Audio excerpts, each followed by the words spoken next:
Kita beralih ke informasi selanjutnya, pemirsa. Apotik-apotik di Indonesia mulai merasakan dampak nyata pelemahan rupiah. Harga obat-obatan melonjak hingga 20% dan warga pun terpaksa urung membeli. Melemahnya rupiah yang sempat menembus Rp18.000 per dolar kini terasa langsung di rak apotek berbagai penjuru Indonesia. Di Mandailing, Natal, Sumatera Utara, hampir seluruh jenis obat naik 10 hingga 20%. Mulai dari obat sirup, tablet, hingga obat injeksi dan cairan infus. Akibatnya banyak warga yang tak jadi membeli. Turun lah Bang, terakhir orang nggak jadi beli Bang. Oh ada juga gitu, Harganya Bang. karena tinggi harganya ya. Kondisi yang sama juga terjadi di Parepare, Sulawesi Selatan. Harga obat dan vitamin naik 10 hingga 15%, terutama untuk obat berbungkus plastik. Kayak minyak-minyak gosok itu semua obat-obat yang bebas kayak Promax, Introstop, apa semua itu kenaikan itu 5-10%. Hingga kini, Indonesia masih ketergantungan impor bahan baku obat sebesar 85 hingga 90%. Sehingga setiap rupiah melemah akan langsung berdampak pada harga obat serta vitamin. Menteri Kesehatan Budi Gunadi Sadikin menegaskan kenaikan harga obat 10 hingga 20% masih dalam batas wajar. Namun industri dilarang untuk mengambil untung di atas angka tersebut. Selain itu, pemerintah berjanji tidak akan menaikkan harga obat BPJS Kesehatan. Masyarakat berharap harga obat dan vitamin segera kembali stabil seiring upaya pemerintah untuk menjaga daya beli di tengah tekanan ekonomi global. Tim Liputan iNews melaporkan. Ya pemirsa, hingga hari ini masyarakat masih menanti harga sembako dan minyak goreng turun. Meroketnya harga-harga di pasaran tidak hanya dikeluhkan pembeli, tetapi juga pedagang yang kehilangan pendapatan mereka.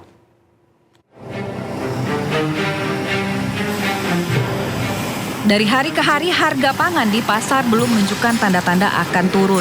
Situasi ini berdampak ke berbagai lapisan masyarakat, tak terkecuali kepada pedagang kaki lima. Di Cirebon, Jawa Barat, akibat kenaikan harga bahan baku, pedagang gorengan keliling nyaris kehilangan pendapatan mereka. Pedagang risau karena semakin hari pembeli gorengan juga semakin berkurang. Plastik, minyak jadi ikut naik semua, terigu, aci naik. Naiknya harga-harga tuh gimana? Yang harus sih. Minyak goreng minyak kita menjadi salah satu bahan pangan yang beberapa waktu terakhir terus mengalami kenaikan harga. Di Bandung, Jawa Barat terdapat perbedaan harga mencolok antara pedagang pasar dengan Bulog. Fenomena ini terjadi diduga karena distributor menaikkan harga lebih tinggi dari harga eceran tertinggi yang telah ditetapkan pemerintah. Akibatnya selain mahal, kini minyak kita langka di pasaran. Minyak kita sekarang deh di kisaran 21.000 kalau dari distributor lain. Kecuali kalau ada dari ini Bulog bisa 15.700 per liter. Di Mandailing, Natal, Sumatera Utara, minyak goreng subsidi minyak kita sudah sulit ditemukan sejak 2 pekan terakhir. Kelangkaan ini disebabkan terhentinya pasokan dari distributor hingga membuat para pedagang harus menjual stok lama dengan harga jauh di atas head. 1 liter minyak kita kini dijual seharga Rp21.000 hingga Rp22.000 per liter atau hampir mendekati harga minyak goreng kemasan premium. Tim Liputan iNews melaporkan. Sementara itu pemirsa, harga sejumlah komoditas bahan pokok seperti cabai dan bawang masih cenderung stabil di pasar tradisional. Harga cabai dan bawang masih berkisar antara Rp50.000 hingga Rp70.000. Namun menurut pedagang, jumlah pembeli justru semakin menurun. Berikut laporan Amrina Rida bersama juru kamera Oke Mahendra dari Pasar Tomang, Jakarta Barat. Pemirsa, beberapa hari terakhir ini kita ketahui bersama bahwa harga sejumlah bahan-bahan dapur sembako ini mengalami kenaikan. Nah, saat ini kami tim iNews sedang berada di Pasar Tomang, Jakarta Barat untuk memantau bagaimana harga-harga bahan dapur mulai dari bawang dan juga cabai. Nah, kita akan tanyakan langsung ke pedagang di kios ini bagaimana harga dari cabai pada hari ini. Halo, selamat pagi Pak. Pak, boleh kenalin dulu namanya Bapak siapa Pak? Saya Pak Parlan. Oke, Pak Parlan, saya mau nanya dong Pak, kalau beberapa hari terakhir kemarin kan katanya untuk harga misalnya cabai ini mengalami kenaikan. Nah kalau di sini tuh sekarang harganya lagi naik normal atau seperti apa Pak? Misalnya cabai rawit merah, cabai keriting seperti itu. Kalau untuk sementara ini ya relatif stabil ya, karena dipicu adanya dari daerah nggak begitu banyak kegiatan orang hajat. Jadi di sini nih harganya udah mulai normal. Harga-harga cabai rawit merah yang semula itu di kisaran 80, 85 sekarang udah bisa dijual 70, 75 rawit merah. Cabai merah besar juga udah mulai turun banyak. Dari kemarin masih 65, 70, sekarang udah bisa jual 50.000 yang super. Cabai keriting juga udah stabil lah, 55, 60. Kalau kualitasnya nggak bagus-bagus amat bisa 50. Cabai rawit hijau juga relatif stabil, 60.000. Pokoknya harga-harga bisa terkendali lah. Pak, kalau cabai kan tadi harganya sudah mulai normal seperti itu. Tapi kalau untuk bahan dapur seperti bawang merah, lalu juga bawang putih, ini seperti apa Pak harganya sekarang?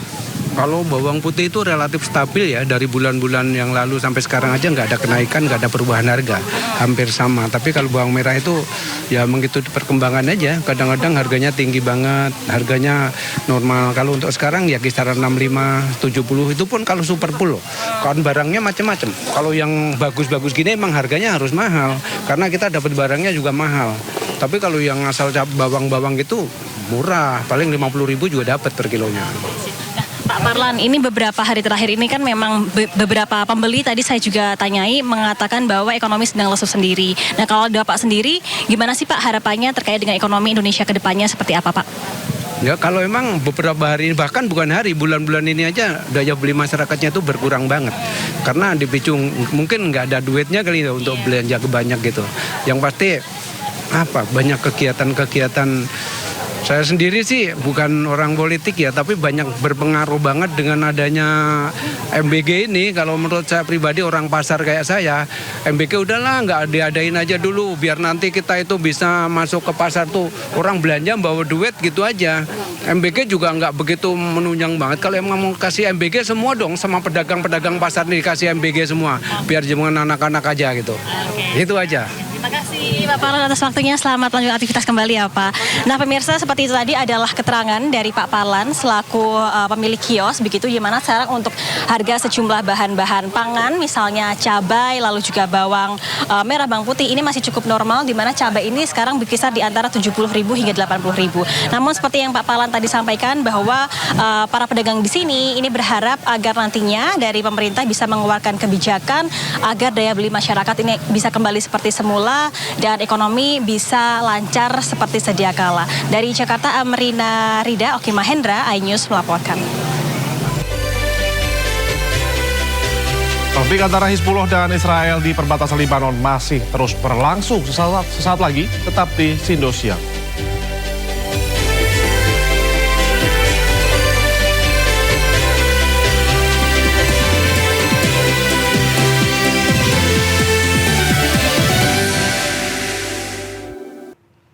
Ya pemirsa, Wapres Gibran Rakabuming Raka mengundang sebanyak 15 perwakilan mahasiswa untuk berdialog di Istana Wapres. Mahasiswa mengaku mereka telah menyampaikan semua tuntutan dan aspirasi kepada pemerintah.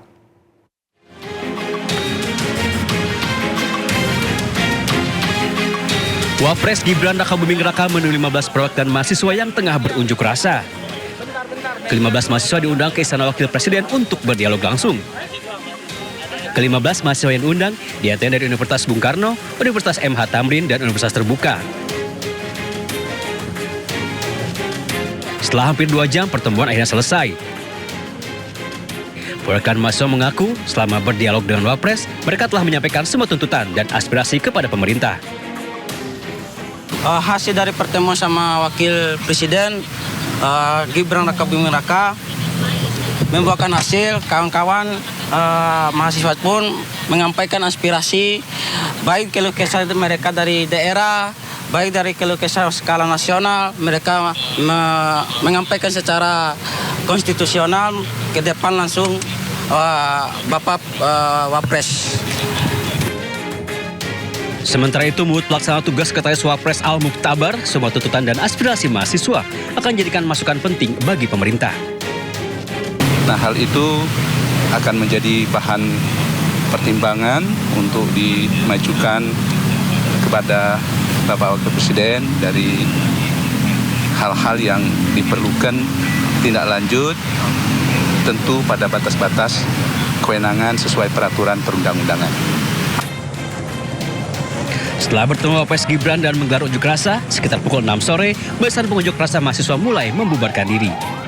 Tim Liputan iNews melaporkan.